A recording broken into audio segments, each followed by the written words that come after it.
कि आप बड़ी सीधी हो, आप हर समय सबका हित ही हित चाहती हो, पर आप जानती हो राम राजा बन जाएंगे तो आप दासी बन जाओगी। मैया ने कहा, अरे मंत्रा, तेरी बुद्धि तो ठीक है, तू होश में तो है ना? अरे मेरा राम राजा बनने वाला है और मैं राजमाता बनूंगी। मंत्रा ने बार बार कद्रू विनिता की कहानी को बता कर जिस प्रकार कद्रू ने विनिता को दुख दिया था, दासी बना दी थी, वैसे ही कौशल्या तुम्हें भी बना देगी और आपका पुत्र भरत बंदे गृह में डाल उठेगा। इतने इतने शब्द, कड़वे कड़वे शब्द मैया के कानों में डाल रही है। मैया बहक गई मंत्रा की बातों में। मैया ने कहा, मंत्रा, मैं इस राजमहल में दासी बनकर कभी स्वीकार नहीं करूंगी। यदि ऐसा होगा तो मैं भरत को लेकर अपने मायके चली जाऊंगी, पर यहाँ दासी बनकर नहीं रहूंगी। मंत्रा ने कहा, वो दिन नहीं आएंगे कि आप भरत को लेकर अपने मायके जाओगे। मैया कैकेयी के वचनों को सुनकर कैकेयी मैया ने फिर से कहा, मंत्रा, अब तू ही बता, इस घर में तो तू ही मेरी है, अब तू बता मैं क्या करूं? कैकेयी मैया ने कहा, महाराज कहाँ पर है? मंत्रा ने कहा, लगता है मेरी बात पर का असर पड़ गया है। कहा, महारानी, पूरा नगर जानता है कि कल राम जी का राज्य अभिषेक होगा। महारानी कौशल्या जानती है, महारानी सुमित्रा जानती है, इस महल में सिर्फ और सिर्फ आप ही नहीं जानती कि कल राम राजा बनने वाले हैं। मैया को ये बात बड़ा दुख दिया। मैया ने मंत्रा से कहा, मंत्रा, अब तू ही बता मैं क्या करूं? मंत्रा ने कहा, जब मैंने राज्याभिषेक की बात को सुना था तो मैं तुरंत पंडित जी के पास गई थी। मैं एक बड़े ज्योतिषी के पास गई थी। उनसे जब मैंने ये पूछा कि अयोध्या का राज्य कौन लेगा, तो पंडित जी ने कहा कि अयोध्या का राजा अभी महाराज राम नहीं बनेंगे, ये तो राज्य भरत जी के योग्य में लिखा है, भरत जी राजा बनेंगे। मैया मुस्कुराने लगी। कहा, मंत्रा, फिर लेकिन एक रात में ये बदलेगा कैसे? आज कुटिल मंत्रा कह रही है, महारानी, कि तुई वरदान भूप सन थाती और मांग हुआज जुड़ाव छाती। कहा, महारानी, आपके दो वरदान अभी महाराज के पास हाथी के रूप में रखे गए हैं। जब आपने देवासुर संग्राम में महाराज की सहायता की थी, महाराज के प्राणों की रक्षा की थी, तब महाराज ने आपको दो वरदान दिए थे। आपने उसे हाथी के रूप में रख दिए थे। वही वरदान महाराज से मांग लो आज। और ऐसे मत मांगना कि जैसे ही महाराज आए आप तुरंत अपने वरदान को मांग लो। महारानी ने कहा, मंत्रा, फिर कैसे मांगूंगी? मंत्रा कह रही है कि भूपति राम शपथ जब कर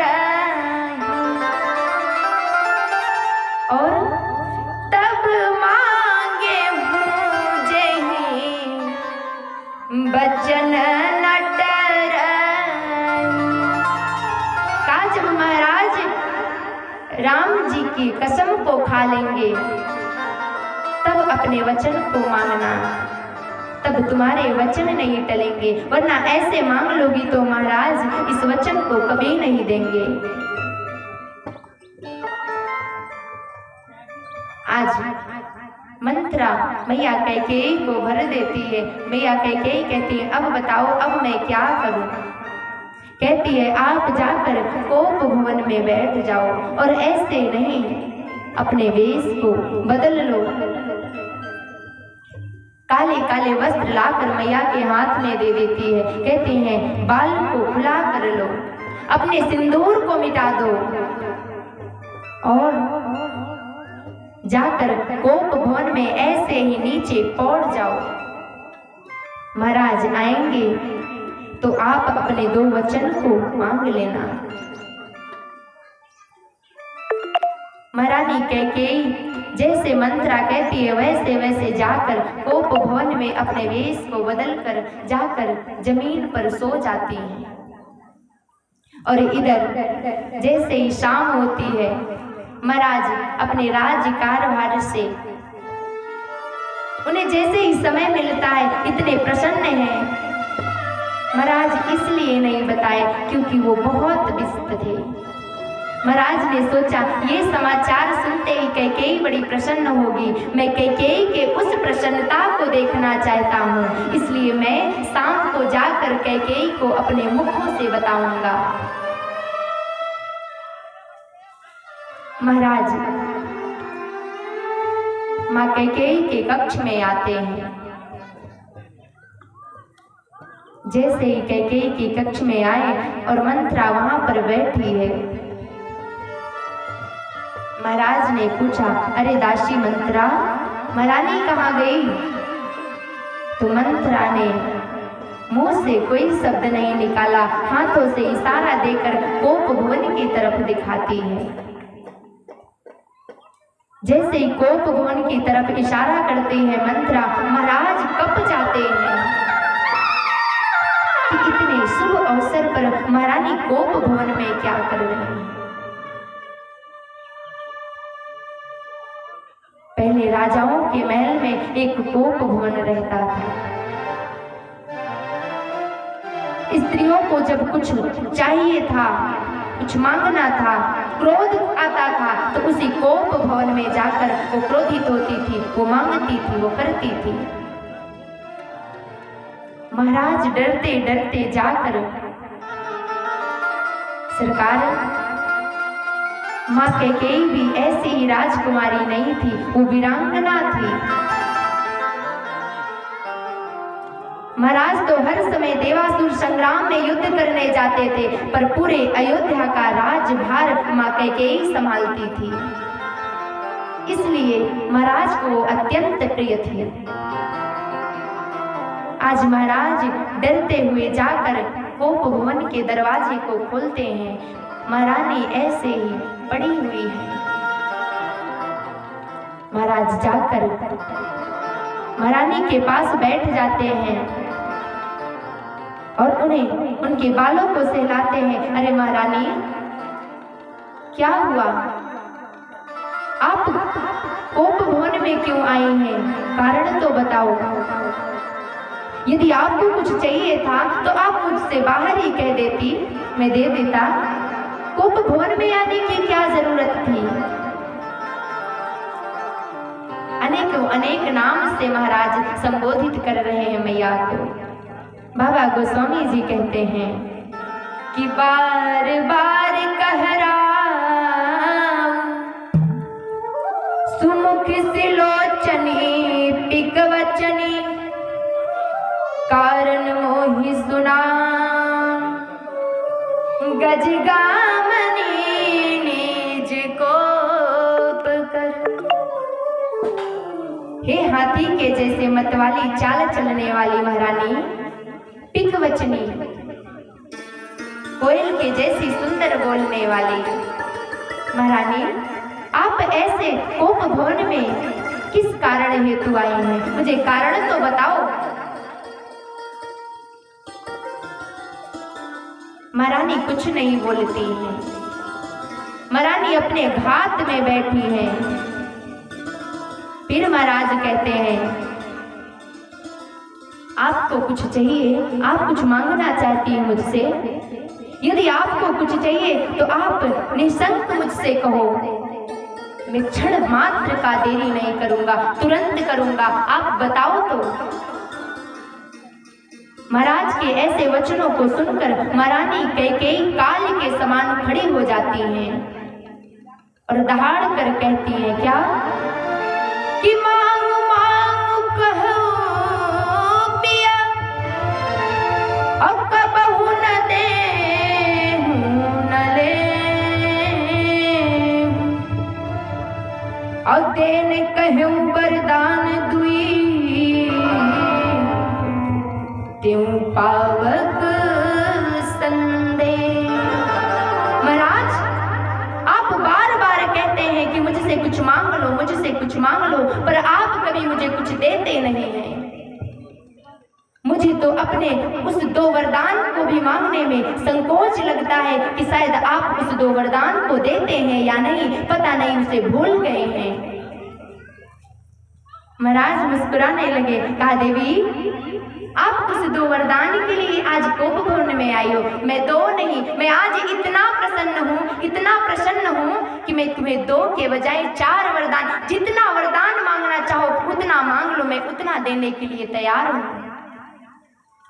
महारानी कैकेयी जानते हुए भी पूछती हैं कि इतने प्रसन्न क्यों हो? कहा, अरे महारानी, अरे मेरा राम राजा बनने वाला है, इसलिए मैं बहुत प्रसन्न हूँ। तुम मांग लो, क्या मांगना चाहती हो? महाराज कहते हैं कि रघुकुल रीति सदा चली आई, प्राण जाए वरु वचन न जाई। देवी, हमारे रघुवंश की ये रीति है कि प्राण भले ही चले जाएं पर वचन नहीं जाते। मैं आपको वचन देता हूं कि आप जो मांगोगे मैं उसे दूंगा।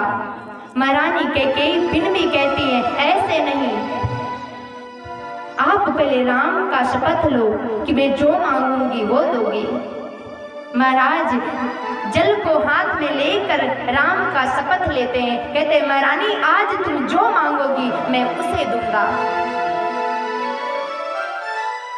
महारानी काल के वशीभूत होकर क्रोध से मांगती हैं, क्या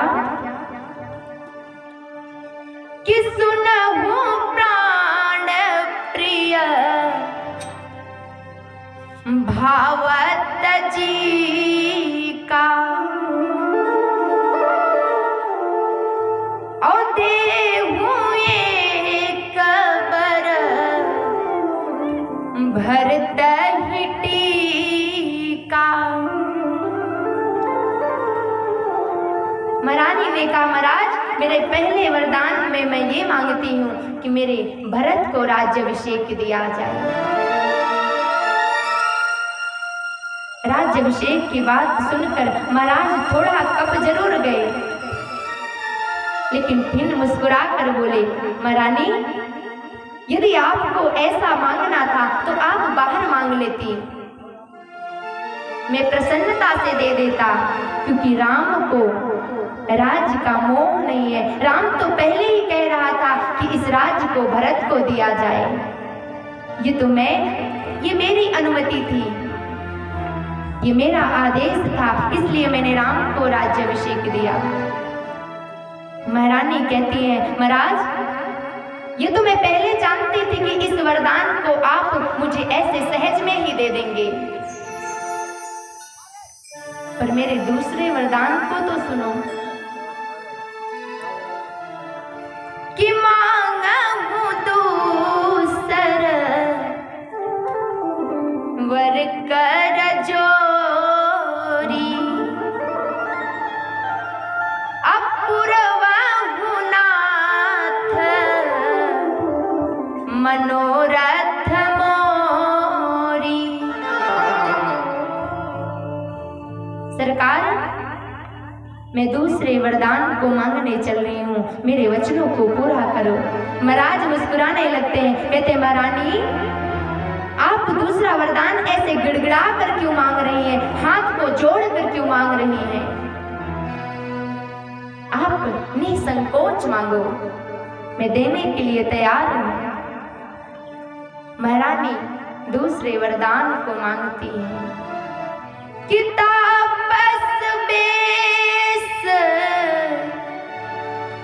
विशेष उदासी। जैसे इस वचन को सुना महाराज प्रसन्नता से खिल गए। कहा महारानी, मैं जानता था कि तुम यही वरदान मांगोगी। तुम ये चाहती हो ना कि मैं भरत को राज्याभिषेक देकर तापस वेश को धारण करके हम और आप भगवान के भजन के लिए जंगल चले जाएं। महारानी कैकेयी क्रोध से बोली, महाराज राजाओं का ये धर्म नहीं है कि यदि सामने कोई याचक मांग रहा है तो पहले उसके पूरे वचन को तो सुनो, फिर अपने वचन को बोलो। महाराज पिन खड़े हो जाते। कहा महारानी मांगो। महारानी निसंकोच वचन को मांगती है कि तापस बेस विशेष उदासी 14 बरिस राम बनवासी। महाराज मैं दूसरे वचन में ये आपसे मांगती हूँ कि तपस्वियों के वेश को धारण करके राम 14 वर्ष के लिए वनवास चले जाएं। जैसे महारानी के इस वचन को महाराज ने सुना, तुरंत कप गए, उनकी मुख की लालिमा उड़ गई और तुरंत जमीन पर गिर गए। आज महाराज बिलखने लगे।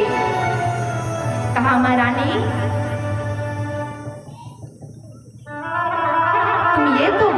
जल्दी बोलो कि तुम मुझसे मजाक कर रही हो, तुम्हें इस दूसरे वरदान को नहीं मांगना चाहती। जल्दी बोलो महारानी, जल्दी बोलो, मैं अपना धैर्य खो रहा हूं। महारानी ने कहा, मैंने जो इस वचन को मांग लिया है तो मांग लिया है। अब आप अपने वचन से नहीं मुकर सकते।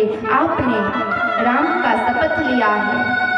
यदि शपथ लेकर वचन से मुकर गए तो राम जीवित नहीं बचेगा। महाराज रो रहे हैं। फिर भी महाराज कहते हैं, महारानी अपने दूसरे वचन को मत मांगो। मैं राम को लेकर वनवास चला जाऊंगा, इस राज्य को छोड़ दूंगा, भरत के नाम कर दूंगा, लेकिन आप दूसरे वरदान को मत मांगो। अभी राम बड़ा छोटा है। लेकिन महारानी कहती हैं कि सरकार, आपके ही कुल में महाराज दधीच जी हुए थे, जिन्होंने अपने वचन के कारण अपने शरीरों की आहुति दे दी, अपने प्राण की आहुति दे दी। उनके पूर्वज के वचनों को गिनाने लगी मैया ने। महाराज रो रहे हैं। महाराज जान गए कि अब कैकेयी नहीं वचन को मानने वाली। महाराज रो रो कर कहते हैं, अरे कैकेयी, आज तुमने इस दशरथ रूपी कल्प वृक्ष को ये कैकेयी रूपी हथनी ने उखाड़ कर फेंक दिया। महाराज विकल होकर बूढ़े गज के जैसे फटफटा रहे हैं, रो रहे हैं। महारानी वहीं समक्ष में खड़ी है। महाराज कहते हैं, महारानी कि लोभु न राम ही राज कर और बहुत भरत पर प्रीत, और मैं बड़ छोट विचार जियो करत रहे परी। महारानी राम भरत से बहुत प्रेम करता है।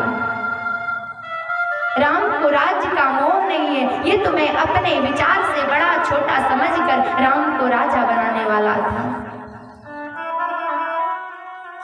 ये मेरा आदेश था।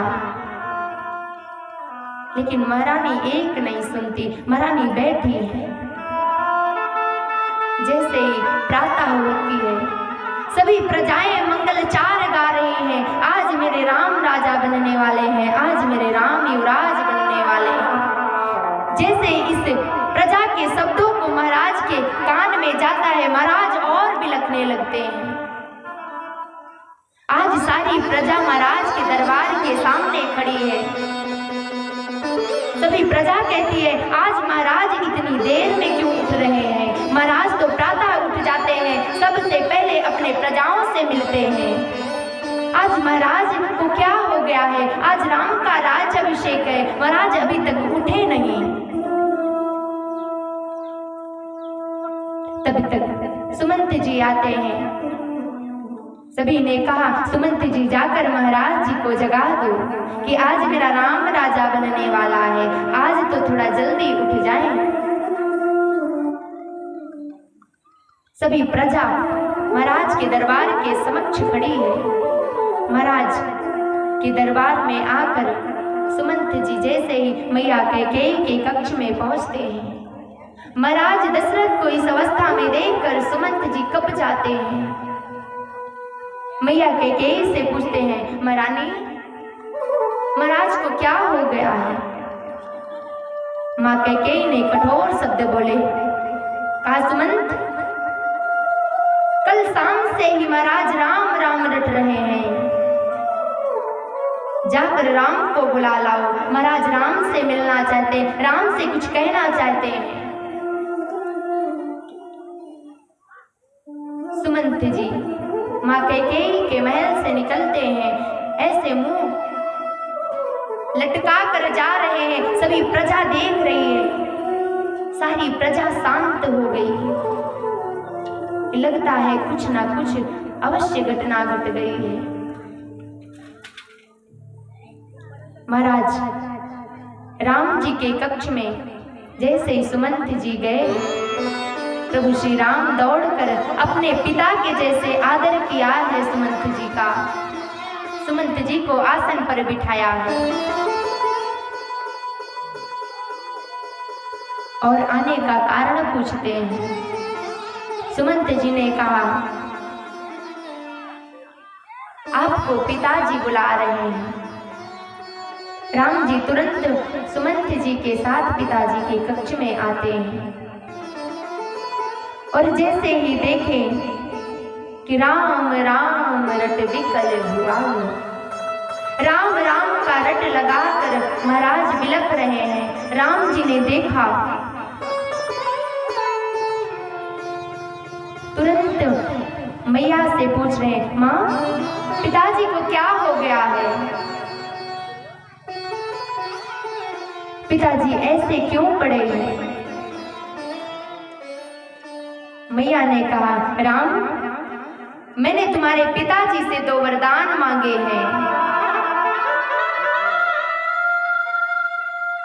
उसी वरदान को सुनकर आज तुम्हारे पिताजी की ये स्थिति हो गई है, ऐसी अवस्था में हो गए हैं। राम जी मुस्कुरा कर पूछते हैं, मैया आपने ऐसे वरदान कौन मांगे हैं? जरा मुझे भी तो बताओ, मैं भी तो सुनूं। मैया कहती है, मैं पहले वरदान में भरत के लिए राज्याभिषेक मांगा है। राम जी ने कहा, तो इसलिए पिताजी ऐसे हो गए? कहा, नहीं, दूसरे वरदान में तुम्हारे लिए 14 वर्ष के लिए वनवास मांगे। राम जी मुस्कुराने लगे। गोस्वामी जी कहते हैं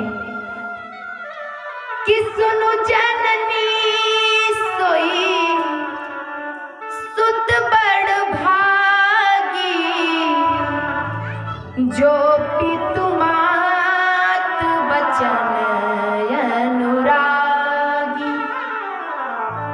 कहा, मैया वो पुत्र धन्य है जो अपने माता पिता के वचनों पर चले। पिताजी ने इन 2 वचन के कारण ऐसी स्थिति हो गई है। पिताजी इतने बेहाल हो गए हैं। सरकार, एक कथा आती है कि प्रभु श्री राम जी माँ कैकेयी से बचपन में ही वरदान मांग लिए थे। राम जी बाल्य अवस्था में खेल रहे हैं, मैया कक्ष में बैठी हैं। राम जी ने दौड़कर आकर मैया के दोनों नेत्रों को बंद कर लेते हैं। मैया बार बार कहती हैं, भरत मेरे नेत्रों को क्यों बंद कर लिया? फिर भी भरत जी नहीं बोलते। फिर कहती है, लक्ष्मण तुमने मेरे नेत्रों को क्यों बंद कर लिया? शत्रुघ्न तुमने मेरे नेत्रों को क्यों बंद कर लिया? तीनों पुत्रों को नाम ले लेकर माँ कैकेयी संबोधित करती हैं, मेरे नेत्रों को क्यों बंद किया? लेकिन राम जी का नाम नहीं लेती, क्योंकि जानती है मेरा राम ऐसा नहीं है, मेरा राम मेरा नेत्र कभी नहीं बंद कर सकता। राम जी तुरंत नेत्र को खोलते हैं। कहा, मैया मुझे गुरुदेव ने कहा था कि ये एक ऐसा खेल है, यदि नेत्रों को बंद कर लो, सामने वाला ना बता पाए तो उसे कुछ देना पड़ता है। मैया आप हार गई हैं मुझसे, अब आप मुझे कुछ दो, मैं जीत गया हूँ। मैया मुस्कुराने लगी, रोकर बोली, लाला मैं तुम्हें क्या दूं? ये राज्यभार तो सब तुम्हारा है।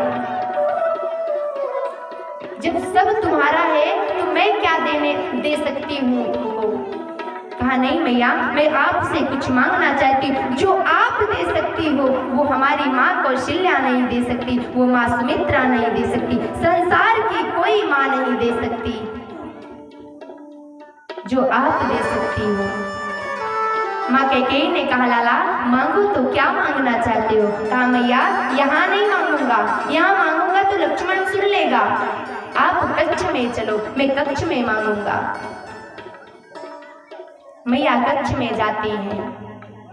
राम जी ने मैया से कहा, मैया जब मैं थोड़ा बड़ा होऊंगा, मेरा विवाह होगा, विवाह करके आऊंगा, पिताजी मुझे राज्य अभिषेक देंगे, मुझे राजा बनाएंगे। मैया ने कहा, अच्छा तू राजा बनेगा? कहा, हाँ। तो तब तो सचमुच ये पूरा राज्य तुम्हारा हो जाएगा, फिर तू मुझसे क्या मांगना चाहता है? कहा, मैया आप उस समय पिताजी से मेरे लिए 14 वर्ष के लिए वनवास मांग लेना। मैया डर गई। कहा, लाला तुम ये क्या कह रहे हो? तुम्हारे राज्य अभिषेक के समय मैं 14 वर्ष के लिए वनवास मांगूंगी? तुम जब से पैदा हुए हो तब से मैं महाराज से कहती हूँ कि मेरा राम ही राजा बनेगा, मेरा राम ही राजा बनेगा। मैं ऐसे वचनों को कैसे मांगूंगी? कहा, मैया आपने मुझे वचन दिया है, आपको मांगना ही पड़ेगा। मैया रो कर कहती है, लाला यदि तुम्हारी इच्छा है तो मैं जरूर मांगूंगी। कहा, मैया और भी सुन लो, मांग तो लोगी, लेकिन हो सकता है कि आपको इस वचन मांगने से आपकी मांग की सिंदूर भी मिट जाए। मैया आपकी मांग का सिंदूर भी मिट सकता है। माँ कैकेयी रोने लगी। कहा, लाला तुमने मुझे जो कार्य सौंपा है मैं समय आने पर अवश्य मांगूंगी, अवश्य पूरा करूंगी। तुम्हारे इस नर लीला में मैं भी भागीदार बनूंगी।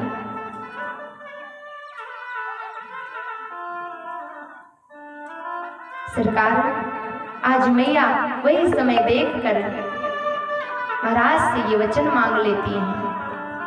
राम जी से कहते हैं कि आपने जो मुझे बाल्य अवस्था में मैंने आपको वचन दी थी वो मैं पूरा कर दी।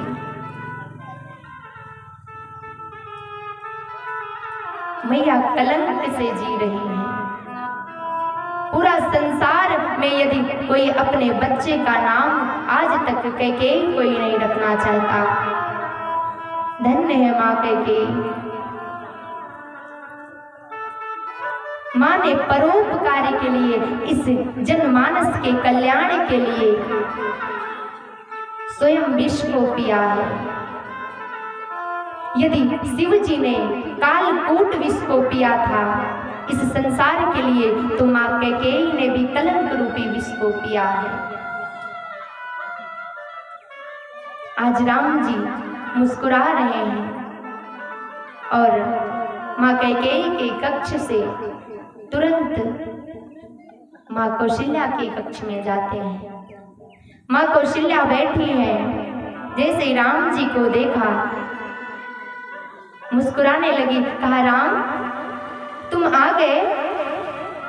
अरे जल्दी जाकर स्नान कर आओ सरयू जी में, आकर कुछ मीठा खा लो, क्योंकि आज सारा दिन तुम्हें भोजन नहीं ग्रहण करना है, क्योंकि आज तुम्हारा राज्य अभिषेक होने वाला है।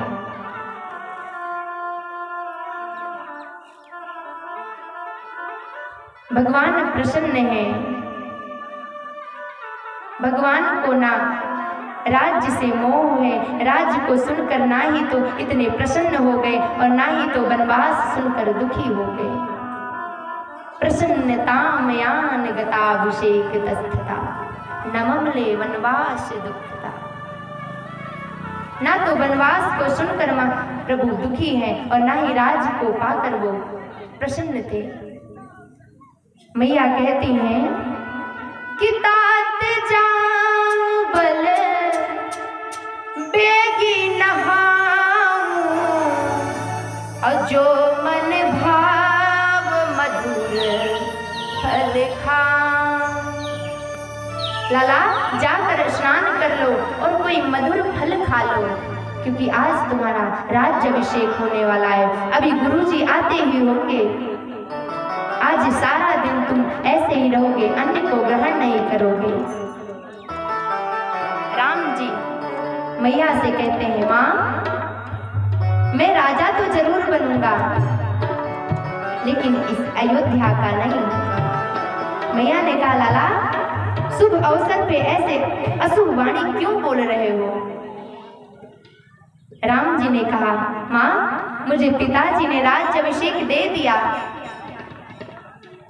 कि पिता दीन मोहि कानन राजू,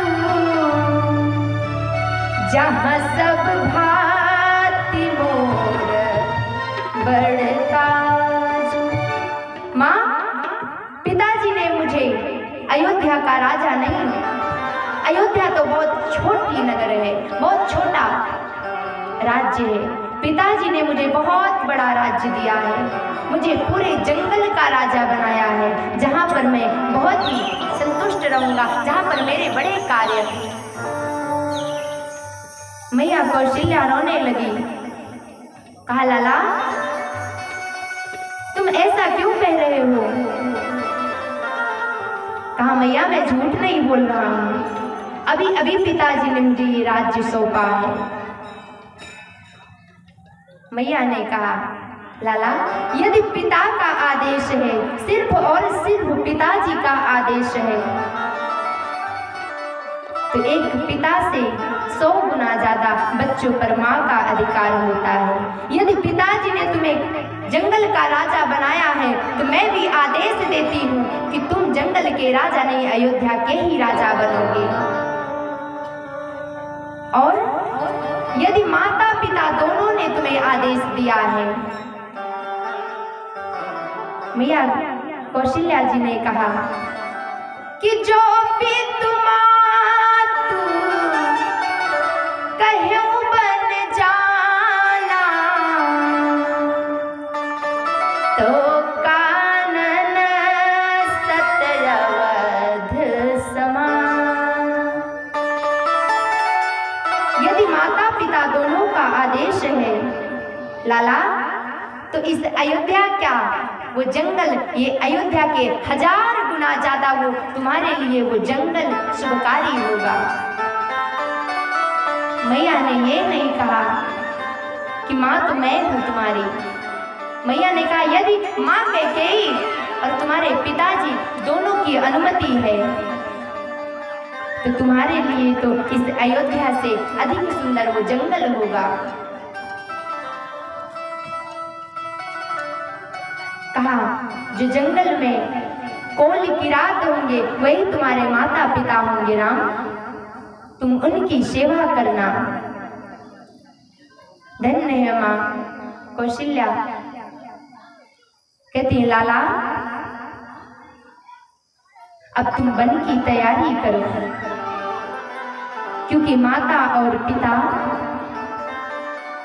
दोनों का आदेश है। तब तक वनवास का समाचार मां जानकी पा जाती है। मां जानकी आज पहली बार मां कौशल्या और प्रभु श्री राम दोनों के समक्ष आकर पहली बार आकर खड़ी होती है। दोनों हाथों को जोड़कर कहती है, रघुनंदन मैं भी वनवास चलना चाहती हूँ, मैं भी आपके साथ वन चलना चाहती हूँ। राम जी ने कहा नहीं नहीं तुम वनवास नहीं जाओगी, तुम यहीं पर रहकर माता पिता की सेवा करना। तुम वनवास में क्या करोगी? मैया ने कहा नहीं नहीं मैं वनवास चलूंगी। मां कौशल्या रोने लगी। कहा जिस पुत्री को महाराज जनक जी ने अपनी आंखों की पुतली जैसे संभाल कर रखा था, आज वो पुत्री वनवास में कैसे रहेगी? कहा आप महाराज जनक जैसे वीर योद्धा की पुत्री होकर महाराज दशरथ की बहू होकर जंगल में प्रवेश नहीं कर सकती, जंगल में नहीं जा सकती पुत्री, तुम घर पर ही रहो। यदि तुम्हारा मन घर से उबेगा तो मैं सुमंत के साथ तुम्हें तुम्हारे जनकपुर भिजवा दूंगी। कुछ समय तुम जनकपुर रहना, कुछ समय तुम अयोध्या में रहना, और ऐसे ही 14 वर्ष काट लेना। 14 वर्ष बाद राम पुनः आ जाएंगे। मैया एक भी वचन नहीं सुनती, कहती मैं जीवित नहीं रह पाऊंगी। कि जिया बिनु देह नदी बिनु बारी, हो तई सही नाथ पुरुष बिनु नारी। सरकार जिस प्रकार प्राण के बिना शरीर रहती है, जिस प्रकार नदी जल के ना होते हुए शोभमान नहीं होती, ऐसे ही एक पुरुष के बिना एक नारी जीवित नहीं रह सकती।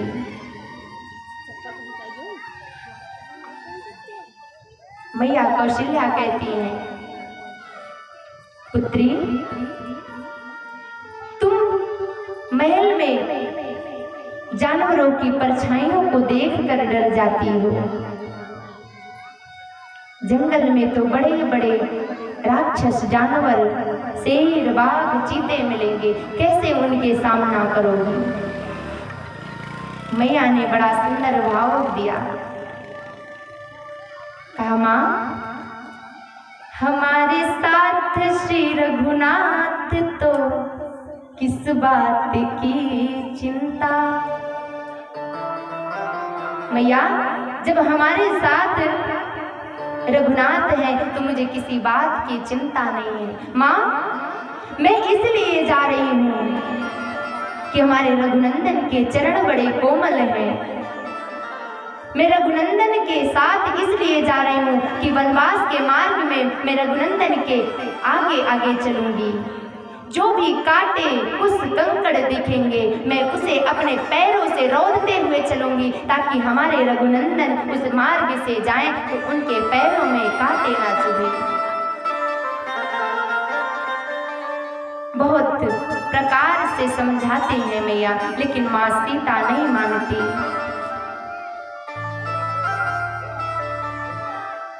राम जी कहते हैं यदि तुम चलना ही चाहती हो तो जाओ तैयारी करो। और जैसे ही राम जी मां कौशल्या से आशीर्वाद लेकर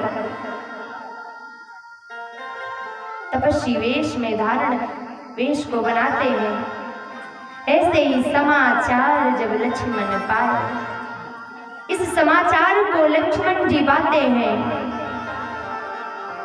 दौड़कर राम जी के समक्ष आकर खड़े हो गए। कहा, भैया मैं भी वनवास तुम्हारे साथ चलूंगा, मैं यहाँ अयोध्या में नहीं रहूंगा, मैं चलूंगा। यदि कोई मार्ग में राक्षस दिखेगा, कोई भी जानवर दिखेंगे, तो मैं आपसे पहले उससे सामना मैं करूंगा, मैं इसलिए चलूंगा, आप दोनों की रक्षा करूंगा।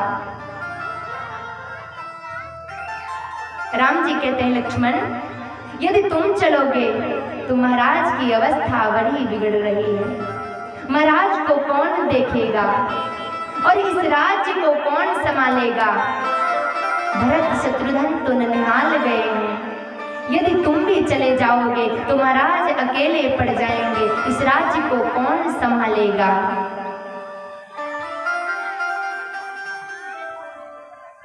माता सुमित्रा तुम्हारे बिन जीवित नहीं रह पाएंगी। गुरुदेव क्या कहेंगे। राम जी ऐसे ऐसे शब्द लक्ष्मण जी से कहते हैं। लक्ष्मण जी कहते हैं, प्रभु कि जानहु गुरु ना, सरकार मैं किसी को नहीं जानता, ना मैं गुरु को जानता हूं, ना मैं माता पिता किसी को नहीं जानता। कि गुरु पितु मात न जानहु काहू, औ कहूँ सुभावनाथ पतिया। मैं माता पिता गुरु किसी को नहीं जानता। यदि मेरा कोई है माता पिता गुरु, मैं सब आपको समझता हूँ, आप मेरे सब कुछ हैं। यदि आप नहीं रहेंगे तो मैं जीवित कैसे रह सकता हूँ। राम जी ने कहा, यदि तुम भी साथ चलना चाहते हो,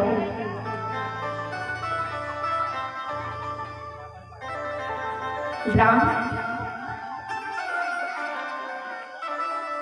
यदि तुम भी लक्ष्मण मेरे साथ चलना चाहते हो, इस राम के साथ चलना चाहते हो, तो वनवास में बड़ी कठिनाइयां आएंगी।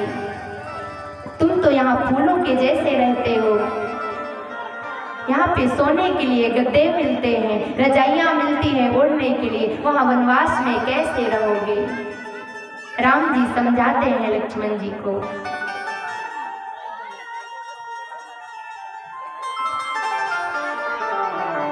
कि राम कहे लक्ष्मण से, भाई बन को जाना छोड़ दे, अरे बन को जाना छोड़ दे भाई, बन को जाना छोड़ दे, बन को जाना छोड़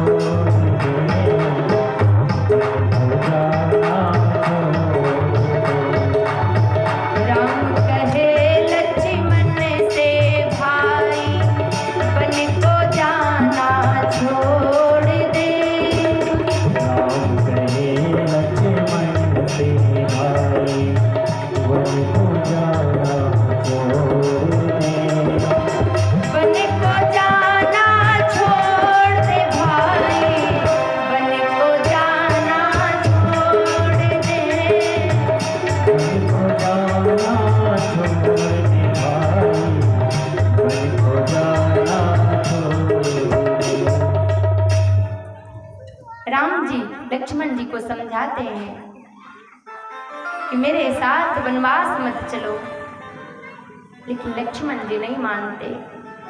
राम जी कहते हैं, यदि तुम चलना चाहते हो तो जाकर मैया से आदेश लेकर आओ, अपनी मैया से पूछ कर तो आओ, तब मैं चलूंगा। लक्ष्मण जी दौड़ कर जाते हैं मैया सुमित्रा के पास।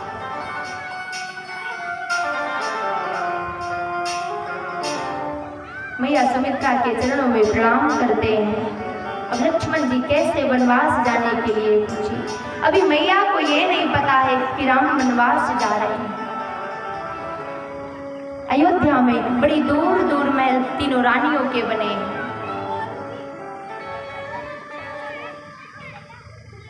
जैसे ही लक्ष्मण जी चरणों से प्रणाम किए, मैया ने लक्ष्मण के मुख को देखा, कहा, तात तुम कुछ पूछना चाहते हो? लक्ष्मण जी ने कहा, मैया मैंने कुछ कहा नहीं, ऐसे कैसे समझ गई? कहा, मैं माँ हूँ, पुत्र क्या कहना चाहता है मैं समझ लूंगी, मैं माँ हूँ। बताओ तुम कहना क्या चाहते हो? कहा, माँ भैया को माँ कैकेयी ने 14 वर्ष के लिए वनवास दे दिए हैं। भैया और भाभी वनवास जा रहे हैं। यदि आपकी अनुमति हो तो मैं भी वनवास चला जाऊं भैया के साथ। धन्य है माँ सुमित्रा। माँ सुमित्रा कहती है कि पुत्र तुम्हें याद होगा, स्मरण होगा कि जब जानकी विवाह कर आई थी तो मैंने तुमको जानकी के हाथों में सौंप दिया था। ये कह के सौंपा था कि आज से तुम इनकी माँ हो। तो मैं तुम्हारी माँ कैसे हुई जो तुम मुझसे अनुमति लेने चले आए? माँ सुमित्रा कहती हैं कि तात तुम्हारी मातु बय देही, पिता राम सब भांति सने। कहा, लाला मैं तुम्हारी माँ नहीं हूँ, तुम्हारी माँ तो जानकी है और पिता तो राम है। तुम उनसे अनुमति लो। आज मेरे कोख तर गए। यदि पुत्र का प्रेम राम जी के चरणों में हो जाए तो वो माँ धन्य हो जाती है। राम जी खड़े हैं और जैसे ही मैया का आशीर्वाद लिया, लक्ष्मण जी ने जैसे ही उनका आदेश मिला, मुस्कुराते हुए दौड़ कर गए भैया के पास। भैया माँ ने मुझे आदेश दे दिया, अब मैं भी वनवास चलना चाहता हूँ। आज राज दरबार के समक्ष भीड़ लगी हुई है, सभी प्रजा खड़े हैं, सभी माँ कैकेयी को गालियां दे रहे हैं। महाराज दशरथ जी भी बिलख रहे हैं, रो रो कर कहते हैं क्या कि कैकेयी तूने लूट लिया दशरथ के खजाने को, तू तरस जाएगी अपनी मांग सजाने को, तू तरस जाएगी रानी सजने ओ सजाने को। महाराज जनक जी, क्षमा कीजिएगा महाराज, महाराज दशरथ जी अभी भी सोच रहे हैं कि हो सकता है महारानी कैकेयी अभी भी समझ जाए अपने दूसरे वरदान को, लेकिन महारानी कैकेयी नहीं समझती। श्री वाल्मीकि रामायण में ये चर्चा आई है कि माँ कैकेयी अपने हाथों से प्रभु श्री राम जी के लिए, माँ जानकी भैया लक्ष्मण के लिए बलकल वस्त्र लाकर उनको दे देती है। राम जी बलकल वस्त्र को धारण कर लिए, लक्ष्मण भी कर लिए, लेकिन माँ जानकी बलकल वस्त्र को जैसे ही पहन रही है, बलकल वस्त्र गिरे जा रहे हैं। मैया ने कहा, रघुनाथ मैंने कभी गुरुकुल में जाकर नहीं पढ़ा है, यदि गुरुकुल में जाकर पढ़ी होती तो ऐसे बलकल वस्त्र गुरुदेव देते हैं पहनने को, तब तो मेरे आदत जरूर बन जाती। लेकिन मेरे पिताजी की मैं इकलौती पुत्री थी, पिताजी स्वयं गुरुदेव को बुलाकर, गुरु माता को बुलाकर महल में ही मुझे विद्या ग्रहण करवाए हैं, इसलिए मुझे आदत नहीं है ये बलकल वस्त्र पहनने की। राम जी स्वयं जाकर मैया को बलकल वस्त्र धारण कराते हैं। जैसे ये दशा को देखकर गुरु वशिष्ठ जी मैया कैकेयी को डांटने लगते हैं। महारानी, तुमने तो राम को वनवास दिया था ना, फिर तीनों के लिए वल्कल वस्त्र क्यों लाए? महारानी कुछ भी नहीं बोलती। राम जी और लक्ष्मण जी मां जानकी तीनों वल्कल वस्त्र धारण करके जाकर बाहर खड़े हो जाते हैं। सुमंत जी को बुलवाकर महाराज दशरथ जी कहते हैं, सुमंत रथ निकालो, राम को रथ पर चढ़ा लो और जानकी को भी चढ़ा लो, लक्ष्मण को भी चढ़ा लो और ले जाओ इनको वन में घुमा कर लौटा लाना। महाराज कह के रोने लगे। राम जी ने कहा, पिताजी कि पितुआ शीस आयुष मोहि दीजे, हरस समय विसमय नहीं कीजे। पिताजी, ये शुभ अवसर आया है, आप इसमें दुखी मत होइए, मुझे आशीर्वाद दीजिए कि मैं जंगल में जाकर अपने राज्य धर्म को अच्छी तरह से निभा सकूं। महाराज जनक जी, दशरथ जी सुमंत जी से कहते हैं कि सुमंत, राम अभी बहुत छोटा है और जानकी बड़ी सुकुमार है, लक्ष्मण भी छोटा है, इन्हें रथ पर बिठाकर 4-6 दिन में इन्हें लौटा लाना, घुमाकर जंगल को दिखाकर लौटा लाना। सुमंत जी रथ पर राम जी को, भैया लक्ष्मण मां जानकी को बिठाते हैं और रथ को हाँकते हाँकते लेकर चल देते हैं। नगर में ये बात जिस प्रकार एक बिच्छू के डंक मारने से विष पूरे शरीर में फैल जाता है, उसी प्रकार ये बात पूरे नगर में फैल गई है। जितने भी प्रजा हैं सभी दौड़ रहे हैं, सभी नारियां रो रही हैं। कोई नारियां अपने बच्चे की मालिश कर रही हैं, मालिश करते करते रोते हुए बच्चे को दरवाजे में बंद कर छोड़ आ रहे हैं। जो जिस अवस्था में थी वैसे ही चली आई है। गोस्वामी जी कहते हैं कि बालक वृद्ध बिहाई गृह, लगे लोग सब साथ, सभी साथ लग गए। आगे आगे रथ चल रहा है, पीछे सभी अयोध्या की सारी प्रजा चल रही है। और कि तम सातीर निवास कियो, ओ प्रथम दिवस रघुनाथ। प्रभु श्री राम प्रथम निवास, रात्रि हो गई है, तमसा नदी पर निवास करते, वहां जाकर विश्राम करते हैं। सुमंत जी रथ को रोककर सारी प्रजा वहां पर जाकर तमसा नदी के तट पर सभी विश्राम करते हैं। सारी प्रजा रो रही है और सभी भगवान के मुख को निहार रहे हैं कि राम जी मेरे वनवास कैसे रहेंगे, मैं वनवास नहीं जाने दूंगा, यदि ये जाएंगे तो मैं भी इनके साथ चलूंगा। रात्रि हो गई, राम जी भैया लक्ष्मण मां जानकी सो गए, सारी प्रजा भी सो गई।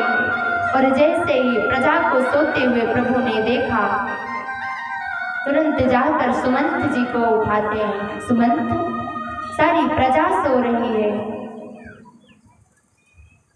ये उचित नहीं होगा कि ये सभी हमारे साथ वनवास को चले। अयोध्या में कौन रहेगा?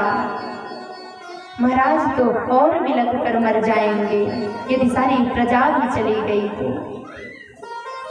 राम जी ने सुमंत जी से कहा, आप रथ को कुछ दूरी पैदल लेकर चलो, वरना ये रथ के पहिए जब आवाज करेंगे तो सारी प्रजा उठ जाएगी। ऐसे रथ के पहियों को घुमा घुमा कर सुमंत जी लेके जा रहे हैं, मानो ऐसा लग रहा है कि ताकि ये सभी उठे तो रथ के पहियों को पहचान ना पाए कि रथ का पहिया गया किधर है। थोड़ी दूर सुमंत जी रथ को पैदल ले जाते हैं और जब थोड़ी दूर चले गए तो वहां पर राम जी भैया लक्ष्मण माँ जानकी को बिठा कर लेकर चले जाते हैं।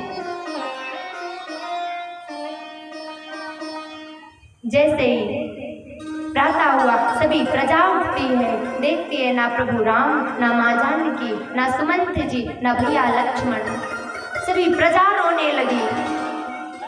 सभी तेज तेज से गुहार लगाने लगे, अरे राम मुझे छोड़कर कहाँ चले गए। निराश होकर सभी अपने अपने घर को लौट आए। और जैसे ही मार्ग में जा रहे जितनी भी नर नारियां हैं सभी देख रही हैं प्रभु को, सभी आपस में चर्चा करती हैं, क्या कितने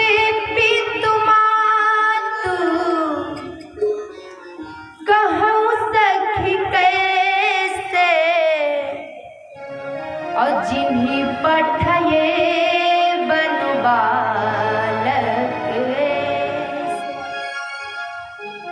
सारी नारियां कह रही हैं कि अरे सखी इनके माता पिता कैसे हैं, इनके गुरु कैसे, इनका राज्य कैसा है जो ऐसे सुकुमार बालक को वन को भेज दिए हैं। तब तक ये समाचार निषाद राजगुरु को मिलता है। निषाद राज जी जैसे ही सुनते हैं कि प्रभु आए हैं, दौड़कर आकर प्रभु को चरणों में गिर पड़े, प्रणाम किया है।